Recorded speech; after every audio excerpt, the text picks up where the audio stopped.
Hello everyone, welcome back to my channel. तो अब आज हम लोग आए हुए हैं भेड़ा घाट। आज संडे है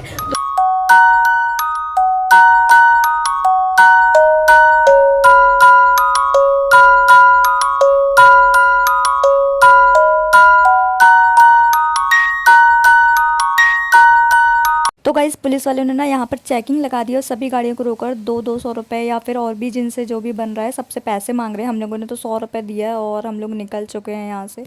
और ये पहुँच चुके हैं भेड़ाघाट के स्टैंड। यहाँ पर भी अभी स्टैंड देना पड़ता है, पर लौटते समय हम लोग यहाँ पर पे करेंगे।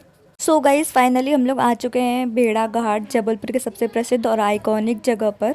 सो फ्रेंड्स, अगर आप लोग भी जबलपुर में हैं या फिर जबलपुर आने का प्लान कर रहे हैं तो ये वीडियो जो है वो आप लोग के लिए कंप्लीट गाइड होने वाला है, तो एंड तक इस वीडियो को ज़रूर देखें। तो यहाँ से ये भेड़ाघाट धुआंधार का मार्केट स्टार्ट हो गया। एक्चुअली हम लोग अभी धुआंधार जा रहे हैं, तो नाम से ही आप लोग समझ गए होंगे कि वहाँ के जो पानी की जो तेज़ी होती है वो इतनी तेज़ फास्ट होती है कि वो धुआं जैसा क्रिएट करती है माहौल, तो इसलिए उसका नाम धुआंधार वाटरफॉल पड़ा है। तो सबसे पहले हम लोग यहाँ की लोकल मार्केट को एक्सप्लोर कर लेते हैं। यहाँ पर ना आप लोगों को सॉफ्ट स्टोन से बनी हुई, वाइट मार्बल से बनी हुई जो हैंडमेड आइटम्स होते हैं वो बहुत ईजिली मिल जाएंगे, क्योंकि संगमरमर यहाँ पर बहुत ही ज़्यादा पाया जाता है। तो यहाँ पर ये सारे मूर्तियाँ वगैरह है ये ओरिजिनल संगमरमर से ही बनी हुई होती हैं। और यहाँ पर हैंडमेड गिफ्ट्स वगैरह भी बना कर दिए जाते हैं आप लोग को। बहुत सारी वेराइटीज़ यहाँ पर आप लोग को मिल जाएंगी। तो आप लोग भी भेड़ाघाट के लोकल मार्केट से एक मार्बल का कुछ भी हैंडमेड आइटम ज़रूर यहाँ से बाय करें, जो आप लोगों को हमेशा एक मेमोरी के रूप में याद रहेगा, क्योंकि यही तो जबलपुर की एक असली पहचान होगी। और हाँ, अगर आप लोगों को भूख लगी हो तो यहाँ पर आप लोग लोकल स्नैक्स भी ट्राई कर सकते हैं। यहाँ पर आप लोगों को बहुत सारी स्नैक्स वगैरह मिल जाते हैं खाने के लिए भी। सो यहाँ के वाटरफॉल तक जाने के लिए कम से कम 1 से 1.5 किलोमीटर आप लोगों को पैदल चलना पड़ता है, क्योंकि अंदर तक कोई भी गाड़ी नहीं जाती है यहाँ पर। और यहाँ पर बहुत सारी सीढ़ियाँ बनी हुई हैं और यहाँ पर पैदल रास्ता भी है, तो वहाँ से होकर आप लोगों को जाना पड़ता है। तो जैसे कि आप लोग यहाँ पर भीड़ का अंदाज़ा लगाकर देख ही सकते हैं कि कितने दूर दूर से यहाँ पर बहुत सारे लोग जनसंख्या में यहाँ पर डेली बेसिस पे आते हैं लोग वाटरफॉल का लुत्फ़ उठाने के लिए। बट बारिश के सीज़न में यहाँ पर अवॉइड ही करना आना, बिकॉज़ बहुत सारा नर्मदा जी का जो पानी है वो ओवरफ्लो हो जाता है, तो जो वाटरफॉल है वो पूरा डूब जाता है। तो यहाँ पर आप लोग ठंड या गर्मी के मौसम में, बाकी अदर सीज़न में आ सकते हैं, बस बारिश में आप लोग अवॉइड कीजिएगा। सो गाइस, आप लोग यहाँ पर धुआंधार वाटरफॉल का ऊपर से खूबसूरत नज़ारा देखने के लिए रोपवे का इस्तेमाल भी कर सकते हैं, और आसमान से आप लोग पूरी वैली का व्यू देख सकते हैं और अपने कैमरे में उसको कैद कर सकते हैं। सो फाइनली हम लोग धुआंधार वाटरफॉल के पास पहुँच चुके हैं। यहाँ पर इस तरीके का एक ब्रिज बना हुआ है, उसके नीचे पूरा आप लोगों को पानी ही पानी नज़र आएगा। और आज जो है ना, तो काफ़ी ज़्यादा यहाँ पे भीड़ भी दिख रही है। आज संडे है तो यहाँ पर बहुत सारी पब्लिक आई हुई है। बाहर बाहर से भी लोग यहाँ का नज़ारा देखने के लिए आते हैं। वाटरफॉल के चारों तरफ यहाँ पर बैरिकेड वगैरह लगाए हुए हैं जो दर्शकों की सुरक्षा के लिए हैं, क्योंकि यहाँ पर सभी लोग चाहते हैं कि हम वाटरफॉल के सामने खड़े होकर फोटो लें, और ये काफ़ी ज़्यादा रिस्की भी हो सकता है। तो इसकी सुरक्षा के लिए यहाँ पर सभी जगह बैरिकेड्स आप लोगों को दिख जाएंगे। और धुआंधार जो है वो 2 शब्दों से मिलकर बना हुआ है, धुआं और धार। समथिंग 98 फीट ऊपर से ये पानी का झरना जो है नीचे चट्टानों से टकराता है, तब जाके यहाँ पर धुएं जैसा सा व्यू क्रिएट होता है, इसलिए इसका नाम जो है वो धुआंधार वाटरफॉल रखा गया है।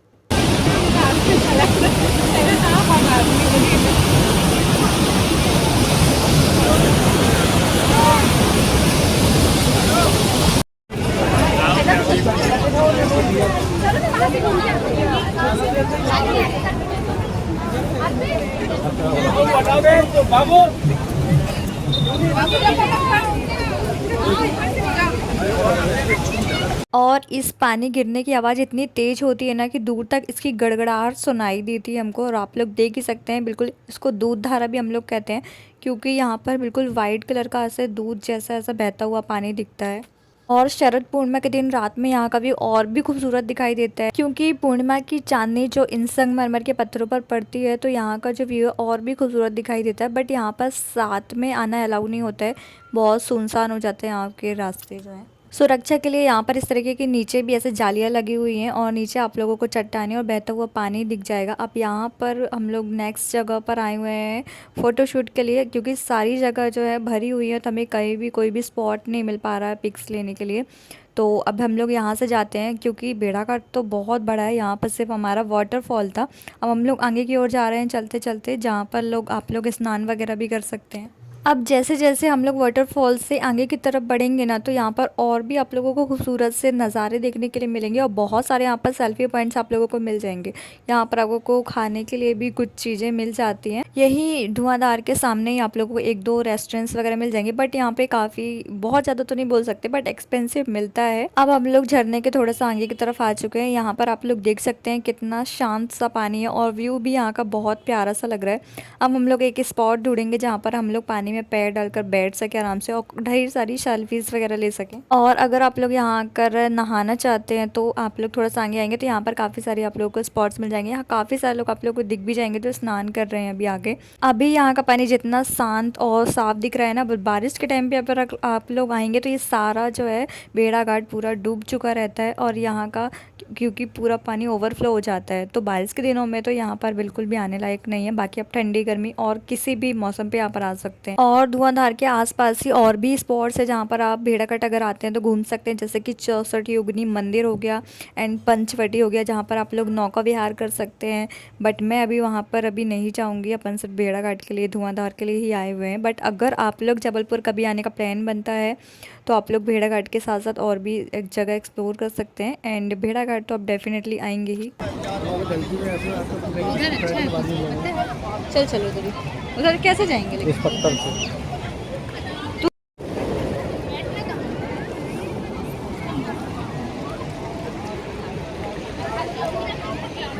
लेने के लिए हम लोग यहाँ पर नंबर लगा रहेंगे क्योंकि बहुत ज़्यादा भीड़ है। गाय जूते तो खड़े हैं हम लोग यहाँ पे। अरे ये भी यहाँ पे भी और दिखाते हैं। यहाँ पे भी फ़ोटो ले रहे हैं, यहाँ पे भी।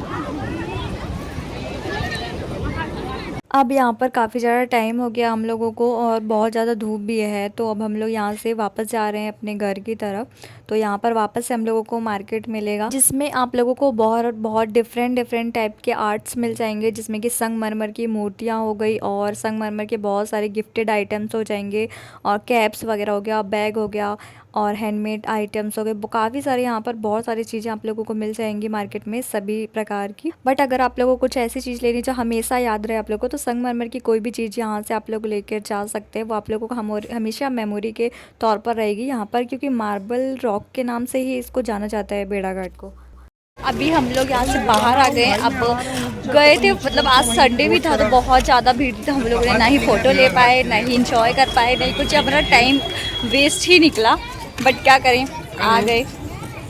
वापस हम लोग अपने स्टैंड पार्किंग में आ चुके हैं। अब यहाँ पर अलग अलग बाइक्स का, कार का यहाँ पर चार्जेस भी लगते हैं। और जब आप लोग भेड़ाघाट से जाते हैं वापस तो ये वाला ब्रिज पड़ता है और यहाँ से आप लोग नीचे देखोगे तो कितना बहुत सुंदर सा व्यू दिखता है। ये जितने भी पत्थर दिख रहे हैं ये सारा संगमरमर ही है, इनको ही तोड़कर वो लोग हैंडमेड गिफ्ट्स वगैरह बनाते हैं। और अब हम आ चुके हैं गंजीपुरा मार्केट, जो जबलपुर का सबसे लड़कियों का प्रसिद्ध मार्केट है। यहाँ पर आप लोगों को चाहे शादी की शॉपिंग हो या कोई भी शॉपिंग हो, आपको यहाँ पर हर चीज़, हर आइटम मिल जाएगा। अभी रात के समथिंग 7 बज चुके हैं, हम लोग ने शॉपिंग स्टार्ट की। हम लोग को नॉर्मली शॉपिंग करनी है। अभी हम लोग आ गए हैं फुहारा, तो यहाँ पे हम लोगों को शॉपिंग करनी है, मतलब साड़ी वाड़ी वगैरह लेनी है। तो हम लोग को कुछ पसंद ही नहीं आ रहा है। और ये जो फुहारा का मार्केट है दोनों आसपास ही है, गंजीपुरा और फुहारा। फुहारा में जो है वो साड़ियाँ वगैरह और शादी की शॉपिंग्स वगैरह यहाँ से आप लोग कर सकते हैं। और गंजीपुरा में आप नॉर्मल शॉपिंग कर सकते हैं, जो गर्ल्स का ही मार्केट है वो। तो इसको स्किप करना बिल्कुल भी ना भूलें अगर आप लोग शॉपिंग के पर्पज़ से जबलपुर आए हुए हैं। बस स्टार्टिंग पे आप लोगों को थोड़ा सा एक्सपेंसिव लग सकता है ये मार्केट, बिकॉज यहाँ पर आप लोगों को बारगेनिंग करनी ही पड़ेगी। बारगेनिंग करने के बाद आप लोगों को यहाँ पर कुछ जो शॉप्स होती है वो फिक्स रेट भी रखती है, बट कहीं कहीं बारगेनिंग करने पे आप लोगों को गंजीपुरा में सही प्राइस में चीज़ें मिल जाती हैं। सूट देख रही, अंदर देखना है।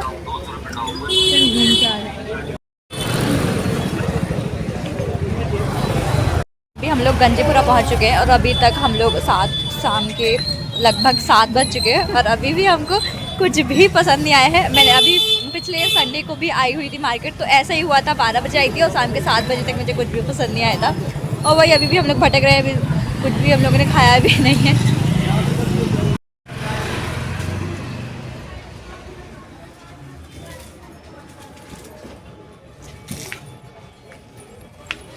चेक नहीं हो रहा पर पेमेंट हो जाए।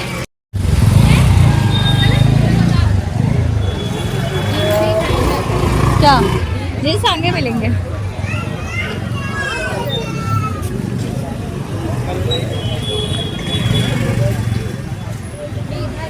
कहाँ?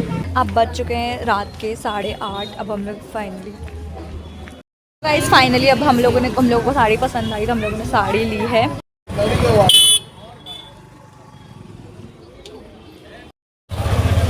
नहीं यार, ये गाउन कितने की होंगी देखिए। कोई अभी भी इसकी शॉपिंग कंप्लीट नहीं हो पाई है। रात के 9 बज गए हैं और हम लोग जब से बस इन्हीं गलियों पे 3 से 4 बार लगभग राउंड मार चुके हैं। क्या तो समथिंग रात के 9 बज गए हैं और अब हम लोग फाइनली मैं घर जा रही हूँ। हो गया जल्दी तू खुद बताया ना। अब हम लोग आ गए हैं, फाइनली घर आ चुके हैं। तो रात के अभी 10 साढ़े 10 बज रहे हैं और अभी तक हमारे घर से किसी ने फ़ोन नहीं किया है। आई थिंक कि घर जाके बहुत ज़्यादा डांट पड़ने वाली है हम लोगों को।